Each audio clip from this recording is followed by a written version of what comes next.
Hi welcome back to my YouTube channel. ಯಾರ್ಯಾರು ನನ್ನ YouTube ಚಾನಲ್ನ ನೋಡ್ತಾ ಇದ್ದೀರಾ ಪ್ಲೀಸ್ ಸಬ್ಸ್ಕ್ರೈಬ್ ಮಾಡಿ, ಲೈಕ್ ಮಾಡಿ, ಶೇರ್ ಮಾಡಿ, ಕಮೆಂಟ್ ಮಾಡಿ. ನಾನು ಇವತ್ತು ಚಾಕ್ಲೇಟ್ ಚೀಸ್ ಕೇಕ್ ಹೇಗೆ ಮಾಡೋದು ಅಂತ ಹೇಳ್ಕೊಡ್ತೀನಿ, ಬನ್ನಿ ನೋಡುವ.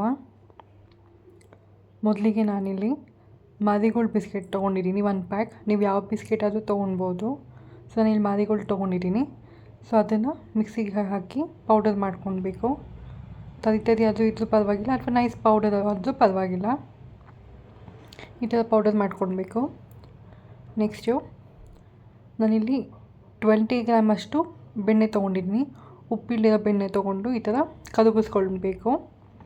ಈ ಥರ ನೀಟಾಗಿ ಕರಗೋಗಿದ್ಮೇಲೆ ಅದನ್ನು ತೊಗೊಂಡು ಬಿಸ್ಕೆಟ್ ಪೌಡರ್ ಮಾಡಿದ್ವಿ ಅಲ್ವಾ, ಅದರಲ್ಲಿ ಹಾಕಿ ನೀಟಾಗಿ ಮಿಕ್ಸ್ ಮಾಡ್ಕೊಳ್ಳಿ. ಇದು ಪೇಸ್ಟ್ ಎಲ್ಲ ಮಿಕ್ಸ್ ಆಗಬಾರ್ದು, ಒಂಥರ ಈ ಥರ ಇರಬೇಕು. ಈ ಥರ ಅಂದರೆ ಹಿಟ್ಟು ಫಾರ್ಮ್ ಆಗೋ ಥರ ಇರಬೇಕು, ಬಟ್ ಅದು ಹಿಟ್ಟಾಗಿ ಇರಬಾರ್ದು, ಈ ಥರ ಇರಬೇಕು. ನೆಕ್ಸ್ಟು ಚೀಸ್ ಕೇಕಿಗೆ ಈ ಥರ ಸಪ್ರೇಟಾಗಿ ಇರೋ ಇದು ಕೇಕ್ ಮೋಲ್ಡನ್ನ ತೊಗೊಳ್ಬೇಕಾಗತ್ತೆ. ನಾರ್ಮಲ್ ಬೇಕಿಂಗ್ ಮೋಲ್ಡಲ್ಲಿ ಮಾಡೋಕ್ಕಾಗಲ್ಲ, ಕೇಕಲ್ಲಿ ಮಾಡೋಕ್ಕಾಗಲ್ಲ. ಈ ಥರ ಸಪ್ರೇಟಾಗಿರಬೇಕು.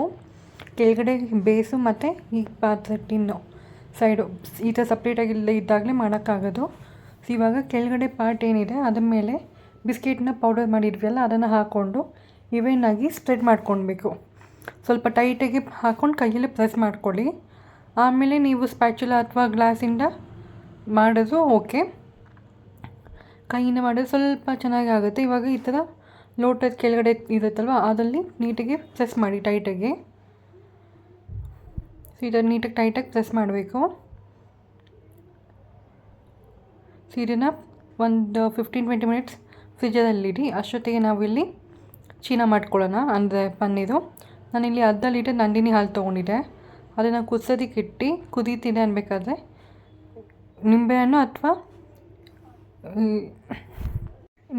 ವಿನೆಗರ್ ಹಾಕ್ಕೊಂಡು ಪನ್ನೀರ್ ಮಾಡ್ಕೊಳ್ಬೇಕು. ಇವಾಗ ಪನ್ನೀರ್ ಆಗಿದೆ, ಇದನ್ನು ಸಪ್ರೇಟಾಗಿ ಸೋದಿಸ್ಕೊಳ್ತಾ ಇದ್ದೀನಿ. ಸೊ ಚೀಸ್ ಕೇಕಿಗೆ ಇದು ಮೇನ್ ಇಂಪಾರ್ಟೆಂಟ್ ಆಗುತ್ತೆ. ಆಚೆ ಕಡೆ ಇನ್ನೂ ಕ್ರೀಮ್ ಚೀಸ್ ಸಿಕ್ಕರೆ ನೀವು ತೊಗೊಳ್ಬೋದು, ಇಲ್ಲಾಂದರೆ ಈ ಥರನೂ ನೀವು ಮಾಡ್ಕೊಳ್ಬೋದು. ಸೊ ಇವಾಗ ನಾನು ತಣ್ಣೀರಲ್ಲಿ ವಾಶ್ ಮಾಡ್ತಾಯಿದ್ದೀನಿ, ಯಾಕಂದರೆ ಅದು ವಿನೆಗರ್ ಹುಳಿ ಅಂಶ ಹೋಗಬೇಕಲ್ವ, ಅದಕ್ಕೋಸ್ಕರ. ಈ ಥರ ತಣ್ಣೀರಲ್ಲಿ ವಾಶ್ ಮಾಡಿಕೊಂಡು ಒಂದು 5-10 ನಿಮಿಷ ಅಥವಾ 5 ನಿಮಿಷ ಸಾಕು. ಇದು ಜಾಸ್ತಿ ಒಣಗೋಗೋದು ಬೇಡ, ಡ್ರೈ ಆಗೋದು ಬೇಡ, ಸ್ವಲ್ಪ ಒಣಗೋದ್ರೆ ಸಾಕಾಗತ್ತೆ. ಈ ಥರ ಮುಚ್ಚಿಡ್ತಾ ಇದ್ದೀನಿ. ಇವಾಗ ನೋಡಿ ಸ್ವಲ್ಪ ನೀರು ಹೋಗಿ ಸ್ವಲ್ಪ ಒಣಗಿದೆ. ಇವಾಗ ಇದನ್ನು ಒಂದು ಮಿಕ್ಸಿ ಜಾರ್ಗೆ ಸ್ವಲ್ಪ ಪೀಸ್ ಮಾಡಿ ಹಾಕಿ 1 ಸ್ಪೂನು ವಿನೆಗರು ಮತ್ತು ಸಾಲ್ಟ್ ಹಾಕಿ ಪೇಸ್ಟ್ ಮಾಡ್ಕೊಳ್ಬೇಕು. ಈ ಥರ ಕ್ರೀಮಿ ಟೆಕ್ಸ್ಚರ್ ಬರೋ ಹಾಗೆ ಮಾಡ್ಕೊಳ್ಬೇಕು. ಇದನ್ನು ಕ್ರೀಮ್ ಚೀಸ್ ಅಂತ ಹೇಳ್ತಾರೆ. ಸೊ ಕ್ರೀಮ್ ಚೀಸ್ ರೆಡಿ ಆಗಿದೆ. ನೆಕ್ಸ್ಟು ನಾನಿಲ್ಲಿ ವಿಪ್ಪಿಂಗ್ ಕ್ರೀಮ್ ತೊಗೊಂಡಿದ್ದೀನಿ. ಸೊ ನೀವು ಯಾವುದಾದ್ರೂ ವಿಪ್ಪಿಂಗ್ ಕ್ರೀಮ್ ತೊಗೊಳ್ಬೋದು, ಅದು ಚಿಲ್ಲಾಗಿರಬೇಕು, ಅಂದರೆ ತುಂಬ ತಣ್ಣಗಿರಬೇಕು. ಸೊ ನಾನಿಲ್ಲಿ 3-4 ಟೇಬಲ್ ಸ್ಪೂನಷ್ಟು ವಿಪ್ಪಿಂಗ್ ಕ್ರೀಮ್ ತೊಗೊಂಡಿದ್ದೀನಿ. ಸೊ ವಿಪ್ಪಿಂಗ್ ಕ್ರೀಮ್ ಇವಾಗ ಮಾಡಬೇಕಾದ್ರೆ ಚೀಸ್ ಕೇಕ್ ಮಾಡಬೇಕಾದ್ರೆ ವಿಪ್ಪಿಂಗ್ ಕ್ರೀಮ್ ಮಾತ್ರ ಚಿಲ್ಲಾಗಿರಬೇಕು. ಬೇರೆ ಪಾತ್ರೆಲೆಲ್ಲ ಚಿಲ್ಲಾಗಿಲ್ಲ ಅಂದ್ರೂ ನಡೆಯುತ್ತೆ. ಸೊ ಇವಾಗ ನಾವು ಬೀಟ್ ಮಾಡ್ಕೊಳ್ಬೇಕು. ಬೀಟ್ ಹೇಗೆ ಅಂದರೆ ಸಾಫ್ಟ್ ಪೀಕ್, ಅಂದರೆ ಫುಲ್ಲು ಗಟ್ಟಿ ಆಗೋಷ್ಟು ಬೀಟ್ ಮಾಡ್ಕೊಳ್ಬೇಕು. ನೋಡಿ ಗಟ್ಟಿ ಆಗ್ತಾ ಬಂತು. ಇವಾಗ ನೋಡಿ ಈ ಥರ ನಿಂತಿಸಿದ್ರೆ ಅದು ಬೀಳಬಾರ್ದು, ಇದು ಸಾಫ್ಟ್ ಸ್ಪೀಕ್ ಅಂತ ಹೇಳ್ತಾರೆ. ಸೊ ಈ ಥರ ಆಗೋಷ್ಟು ಮಾಡ್ಕೊಳ್ಬೇಕು. ಸೊ ಇವಾಗ ಇದಕ್ಕೆ ನಾವು ರುಬ್ಕೊಂಡಿದ್ವಲ್ಲ ಪನ್ನೀರು, ಕ್ರೀಮ್ ಚೀಸು, ಅದನ್ನು ನಾನಿಲ್ಲಿ ಆ್ಯಡ್ ಮಾಡ್ತಾಯಿದ್ದೀನಿ.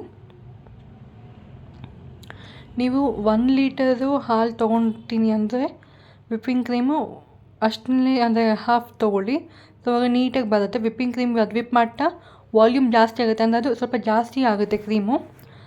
ಸೊ ನಾನಿಲ್ಲಿ ಸ್ವಲ್ಪ ಜಾಸ್ತಿ ವಿಪ್ಪಿಂಗ್ ಕ್ರೀಮ್ ತೊಗೊಂಡು ಚೀಸ್ನ ಕಮ್ಮಿ ಹಾಕ್ಕೊಳ್ತಾ ಇದ್ದೀನಿ.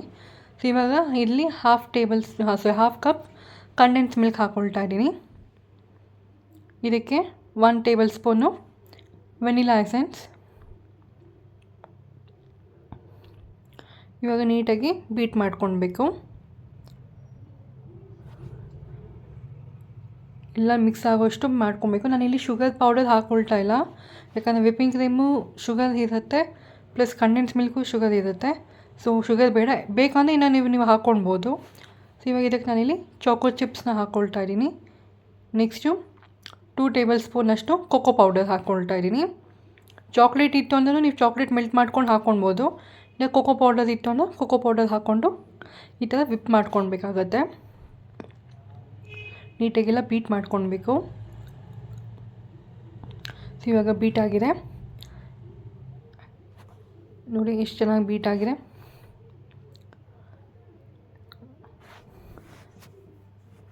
ಎಲ್ಲ ನೀಟಾಗಿ ಮಿಕ್ಸ್ ಮಾಡ್ಕೊಳ್ಳಿ ಸ್ಪೂನಲ್ಲಿ.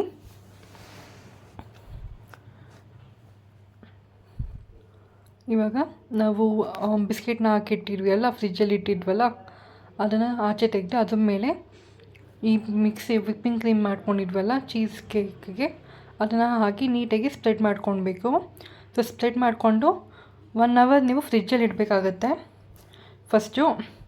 ಸೊ ಅದೇ ಟೈಮಲ್ಲಿ ನಾವಿಲ್ಲಿ ಮೇಲ್ಗಡೆಗೆ ಗಾರ್ನಿಷ್ಗೆ ಅಂತ ಅಥವಾ chocolate cake ಇದಲ್ವ, so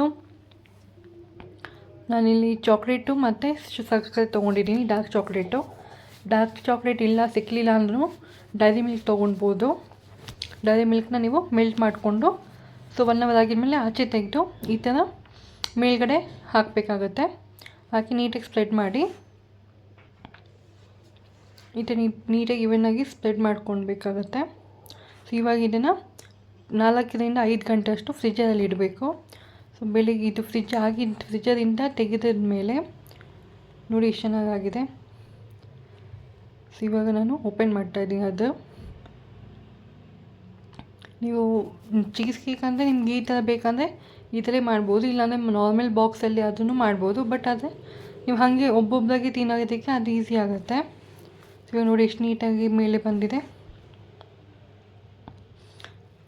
so cheese cake ಚೆನ್ನಾಗಿದೆ ಅಲ್ವಾ? ಆ್ಯಕ್ಚುಲಿ ಟೇಸ್ಟು ಸಹ ತುಂಬ ಚೆನ್ನಾಗಿತ್ತು. ಸೊ ಬೇಕಿಂಗ್ ಇಲ್ಲ, ಎಂಥದ್ದು ಇಲ್ಲ, ಸೊ ಕ್ರೀಮಲ್ಲಿ ಮಾಡೋದು. ಸೊ ನೋಡಿ ಎಷ್ಟು ಚೆನ್ನಾಗಿ ಆಗಿದೆ. ಸೊ ಚೀಸ್ ಕೇಕ್ ಸ್ವಲ್ಪ ಈಸಿ ಇದೆ, ಸೊ ನೀವು ಮಾಡಿಕೊಂಡು ಮನೆಯಲ್ಲಿ ತಿನ್ಬೋದು. ಸೊ ನಾವು ತಿಂದ್ವಿ, ತುಂಬ ಟೇಸ್ಟಿಯಾಗಿ ತುಂಬ ಚೆನ್ನಾಗಿತ್ತು. ಸೊ ಬೇಕಿಂಗ್ ಮಾಡೋಕ್ಕೆ ಅವಶ್ಯಕತೆ ಇಲ್ಲ. ಸೊ ಈಸಿಯಾಗಿ ನೀವು ಮನೆಯಲ್ಲಿ ಮಾಡಿ ಹೇಗಿತ್ತು ಅಂತ ಹೇಳಿ. Thank you.